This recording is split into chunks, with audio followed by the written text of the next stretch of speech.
आप सभी बैठे हुए खड़े सभी नौजवान साथी, सामाजिक लड़ाई और भूल प्रदेश की लड़ाई के तमाम साथियों और सज्जनों को मेरी सेलाना विधानसभा सहित पूरे रतलाम जिले के साथ साथ पूरे मध्य प्रदेश की ओर से दिल की गहराई, कलेजे की गहराई से बहुत बहुत शुक्रिया। आपने मुझे बोलने का अवसर दिया। बहुत लंबे समय से आप लोग बैठे हैं, भूख भी लगती होगी। जितने साथी खड़े हैं, मेरा आपसे ये निवेदन है, थोड़ा बैठ जाएंगे, जहाँ है वहीं बैठ जाओगे, जहाँ खड़े वहीं बैठ जाओ।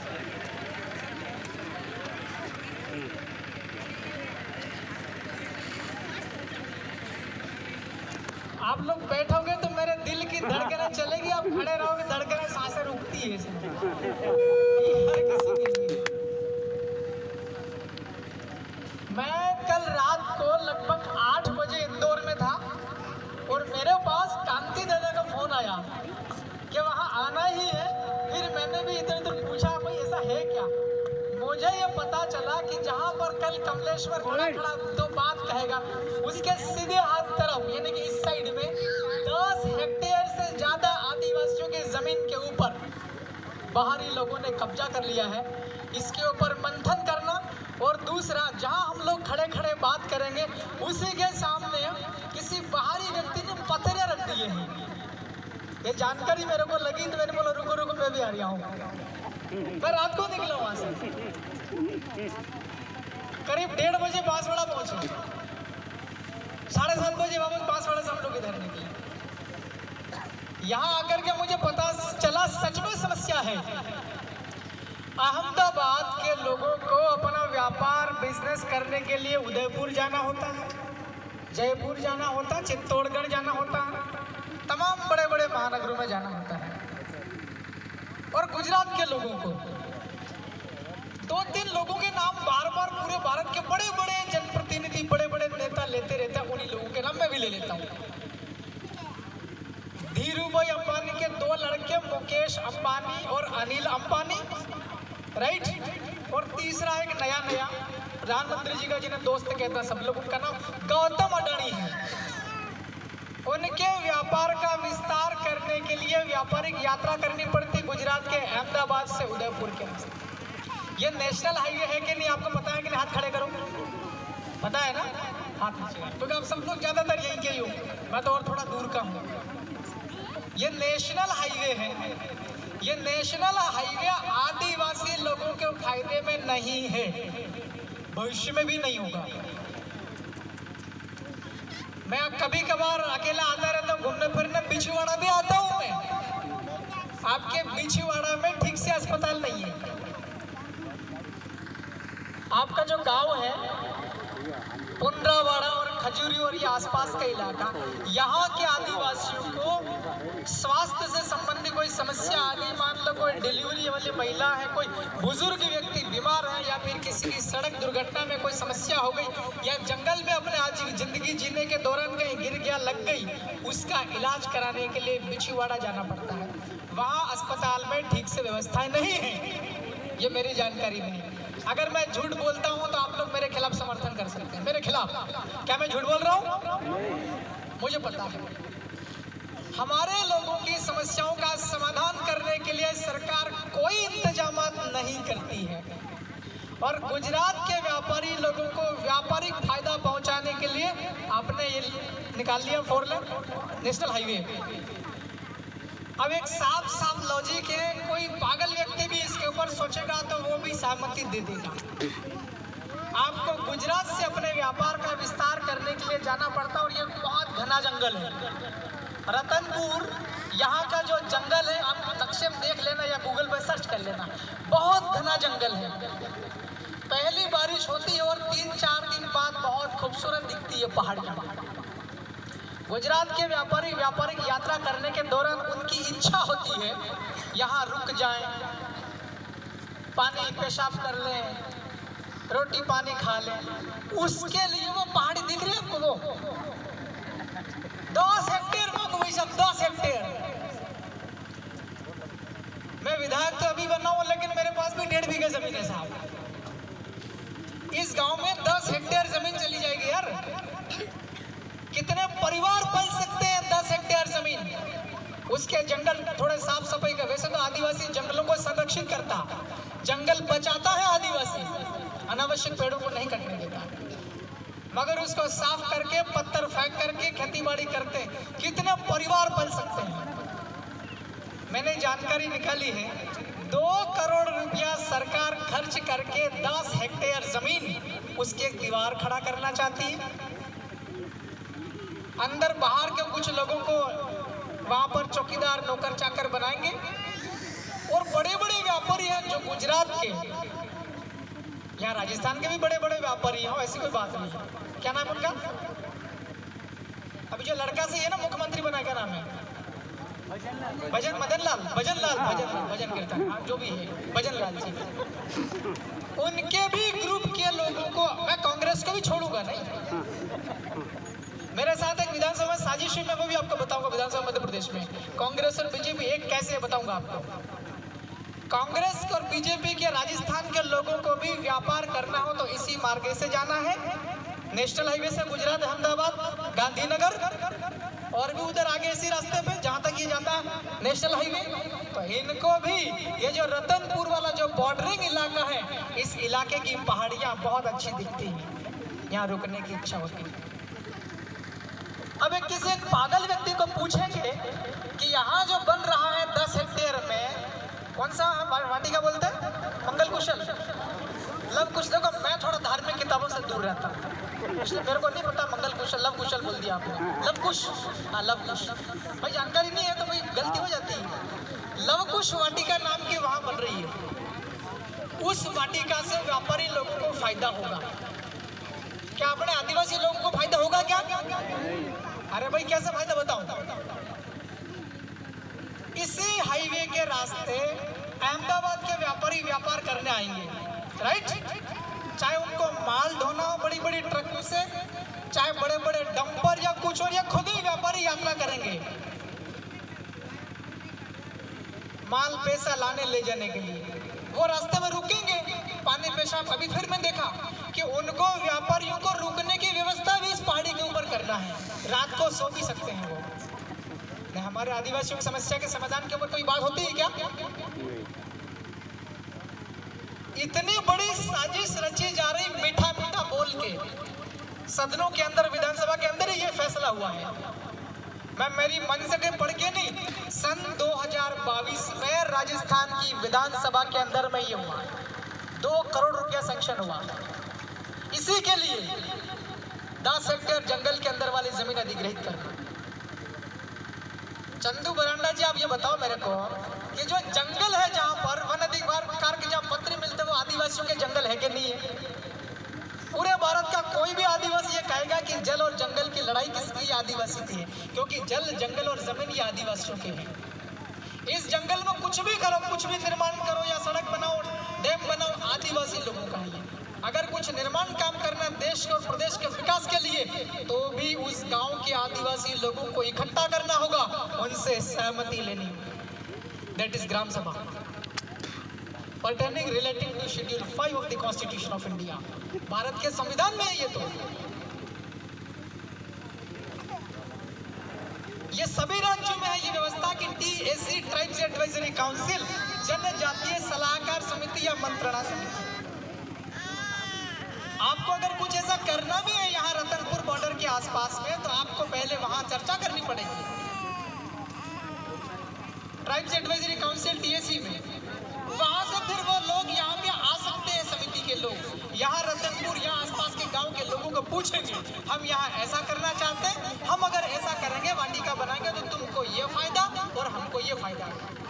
अगर यहाँ के लोगों को ठीक लगा, हाँ हमको फायदा है, हम लोग आखिरी सहमति, जिसको कहते हैं ना फाइनल सैंक्शन, आखिरी सैंक्शन, आखिरी सहमति हम लोग देंगे। देखो उसी के आड़ में किसी व्यापारी ने यहाँ पर चक्कर डाल दिए, दिख रहे ना, पत्र डाल दिए, क्योंकि इन्हें पता है बिजनेसमैन के लोगों को आदिवासी लोग पढ़े लिखे नहीं है, एकदम से ये भावनाओं में बह जाते हैं, भोले हैं, इनके बीच में व्यापार बहुत अच्छे से किया जा सकता है।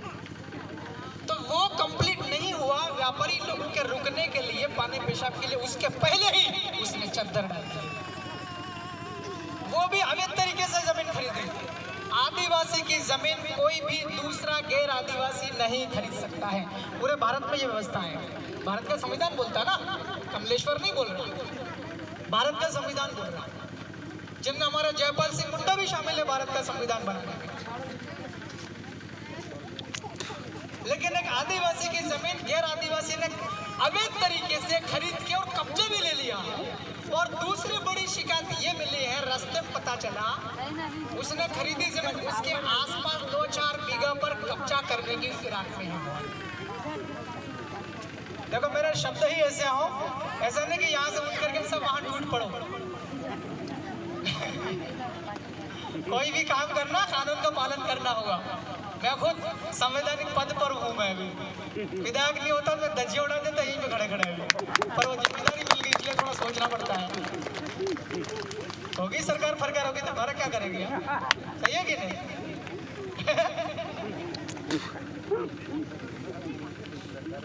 तो देखिए आपके इलाके में ये इतना कुछ अवैध हो रहा, धीरे धीरे आने वाले 2 साल 4 साल 5 साल 10 साल बाद हम जहाँ सभा कर रहे हैं, यहाँ सभा करने लायक ये ऐसी समतल थोड़ी बहुत भी जमीन शायद बच पाएगी। अगर इसको बचाना है तो हमारा जो नेटवर्क सिस्टम है वो बहुत तगड़ा करना पड़ेगा, संगठन का जो सिस्टम वो बहुत मजबूत बनाना पड़ेगा। एक आवाज में पूरा जयपुर जाम काम बनेगा, सही है कि नहीं? मैं भी भोपाल में अकेला ही हूँ, कभी जरूरत पड़ी तो हो सकता है आपको डूंगरपुर रतनपुर पिछवाड़ा वालों को भी आना पड़ सकता है भोपाल। तैयार है, तैयार। अभी 4-5 राज्यों में चल रही है पूरे बिल प्रदेश में। कमलेश्वर तो बोले पैसे मांग रहे हैं विधायक बनने के बाद। अब मैं गांडू हूँ, मैं विधायक हूँ यार, 1.25 लाख तो मेरी तनख्वाह मिलती है, खूब पैसा होता मेरे लिए भाई।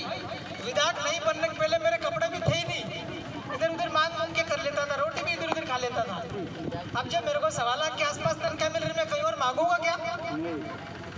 अब हुआ क्या मैं बताऊं, मैं पढ़ा लिखा आदमी हूँ।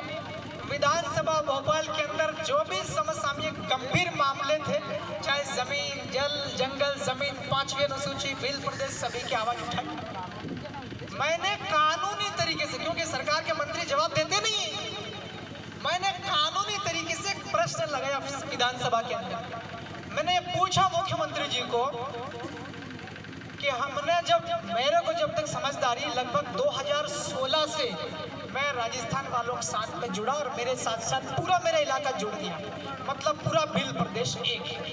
मेरी आंखों के सामने 4-5 साल से लगातार ज्ञापन दिए जा रहे हैं, राइट? मैं अब उस केवल मध्य प्रदेश की बात करता हूँ। रतलाम, झाबुआ, अलीराजपुर, खड़गौन, खंडवा, बड़वानी, धार, मंदसौर, नीमच और इंदौर, इतने जिले आते हैं भील प्रदेश में। मेरी आंखों के सामने 4-5 साल तक लगातार प्रधानमंत्री, राष्ट्रपति, मुख्यमंत्री, राज्यपाल के नाम बार बार भील प्रदेश बनाने के लिए ज्ञापन दिए गए। मैंने भोपाल विधानसभा के अंदर में सदन में ये प्रश्न लगा दिया, जवाब देना पड़ेगा। विधानसभा है, अगर मैं अदालत में खड़ा हो गया तो मुख्यमंत्री, विधानसभा के अध्यक्ष भी नाचते रह जाएंगे। तारीख पेश, अरे भाई कानून है ना, law is equal for everyone, सबके लिए कानून बराबर है। पूरा हड़कंप मच गया विधानसभा भोपाल में। तेरी 12 बजे उसने क्या कर दिया मोटरसाइकिल वाले ने। अब जवाब कैसे दे? सभी कलेक्टर को फोन लाए भोपाल से, एक कलेक्टर 5-10 जिलों में, सभी तहसीलदार, सारे एसडीएम पागल हो गए। और वो ज्ञापन ढूंढे वहां पे, यार ज्ञापन देने आए थे भील प्रदेश मुक्ति मोर्चा के नाम से, लोग 4-5 साल से दे रहे हैं, कहाँ गए वो ज्ञापन? मैंने हड़काया वहां पे, भाई ज्ञापन दिया है, तुम अधिकारी हो, सरकारी नौकरी पर हो, जिम्मेदार हो, it is your duty to forward application submitted by people as memorandum. ज्ञापन के रूप में दिया गया कोई भी कागज जिसके पास लोग भेजना चाहते हो वो आपको भेजना पड़ा, क्योंकि आप माध्यम और नौकरी पर हो, चाहे वो एसडीएम हो कि तहसीलदार हो। थोड़ा कहीं जगह रहे, कान खोल के सुन लेना, मेरी बोली जैसी है, करोना के जंगल से मेरा है, वैसे आपको तकलीफ नहीं पड़ेगी, आराम से ड्यूटी करेंगे। एसडीएम को साथ में लेकर आइए अगली बार आओ तो। हाँ,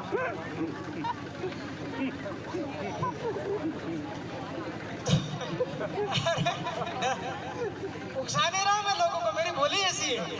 मैं खुद ही कानून पढ़ा लिखा आदमी, अब मेरे को क्या उलझाओगे। तो वहां पर ही मैंने प्रश्न लगाया कि इतने 4 साल से हम लोग बिल प्रदेश के लिए ज्ञापन दिए हैं, इतने ज्ञापन आए हैं, इतने जिले हैं मध्य प्रदेश के बिल प्रदेश के हिस्से में आते हैं और इतने ब्लॉक से जुड़े हैं। तो मंत्री और मुख्यमंत्री सबने मिलकर ढूंढे। साहब जिस दिन मेरा तारीख लगी प्रश्न, उस दिन तक ये प्रश्न का जवाब ढूंढ नहीं पाए थे। मुख्यमंत्री जी ने क्या बोला पता है? यार ये कमलेश्वर साला अंग्रेजी में भी बोलता है, हिंदी में भी बोलता है, फिल्म भी बोले, पता नहीं कैसे कानून की बात करेगा। उन्होंने क्या गेम खेला पता है? माननीय मुख्यमंत्री मेरे प्रदेश के, उन्होंने मेरे सवाल का जवाब देने के लिए गोंड आदिवासी समाज के विजय शाह को नियुक्त कर दिया। कमलेश्वर ने जो सवाल पूछा है बिल प्रदेश का विधानसभा के अंदर, उसका जवाब विजय शाह दिया। विजय शाह आदिवासी मामलों के मंत्री हैं। जबकि नियम के मुताबिक किसी भी प्रदेश में कोई सा भी नया राज्य बनाना हो, नया राज्य बनाने के संबंध में अगर कोई प्रश्न लगाया किसी विधानसभा के सदस्य ने, उसका जवाब देगा सामान्य प्रशासन का मंत्री, उस विभाग का, और मुख्यमंत्री देगा। हमारे मध्य प्रदेश में सामान्य प्रशासन विभाग और प्रदेश का मुख्यमंत्री एक ही है, माननीय मोहन जी यादव साहब। जवाब किसको देना था? माननीय मुख्यमंत्री जी को देना था कि नहीं देना था? तुम ईश्वर जी बताओ, क्यों काम देना था? बताओ किसको देना था? उनने एक भील आदिवासी के सामने गोंड आदिवासी को भिड़ाने की कोशिश करी। अब मैं आपको बता देता हूँ, बात खत्म करके और मैं नीचे उतरना चाहता हूँ, मुझे दूर जाना, बहुत लोग और भी वक्त। जिस दिन बिल प्रदेश का प्रश्न लगा, देखो किस्मत भी अच्छी थी, 2 टाइप के प्रश्न लगते हैं विधानसभा के अंदर। कितने? एक टाइप होता है उसको कहते हैं अतारांकित, उसका मतलब होता है विधानसभा के अंदर उसकी चर्चा नहीं होगी, जवाब मिल जाएगा लेकिन उसकी चर्चा नहीं होगी। दूसरा होता तारांकित। तारांकित का मतलब होता है उसकी चर्चा होगी, जो भी सवाल सदस्य पूछेगा हर सवाल का जवाब मुख्यमंत्री या फिर संबंधित विभाग का मंत्री को देना ही पड़ेगा। और गलत जवाब दिया मुख्यमंत्री या किसी मंत्री ने तो कोर्ट के अंदर उठक बैठक लग सकती है। ये भारत का संविधान है। तो बीजेपी और कांग्रेस दोनों ने सेटिंग करी मध्य प्रदेश की विधानसभा में और ये बोला कि कमलेश्वर का नंबर आए तब तक अपने को विधानसभा के अंदर में हंगामा कर देना, इसको सवाल पूछने का मौका देना ही मत। राइट? औसतन ये समझना आप लोग, ठीक है? आप में से मुझे पता बहुत सारे लोग विधायक बनेंगे, बहुत सारों को सरपंच और जिला पंचायत, जिला परिषद सब जगह जाना है, मगर जानकारी रखना पड़ती है आपको। हो सकता है आप में से कोई सांसद भी बन जाए। अरे हाँ, ऐसा होता है चमत्कार। तो वहां पर उन लोगों ने क्या बोला कि कमलेश्वर का नंबर ही नहीं आए, उसके लिए क्या करना पड़ेगा? तो बीजेपी और कांग्रेस दोनों ने एक छोटी सी समस्या आई, उसके ऊपर में हंगामा किया। क्या करा? हंगामा करके टाइम खत्म किया, टाइम पास किया, ताकि कमलेश्वर का जो प्रश्न है बिल प्रदेश का, उस तक नंबर ही नहीं आ पाए। आई मेरी बात समझ में?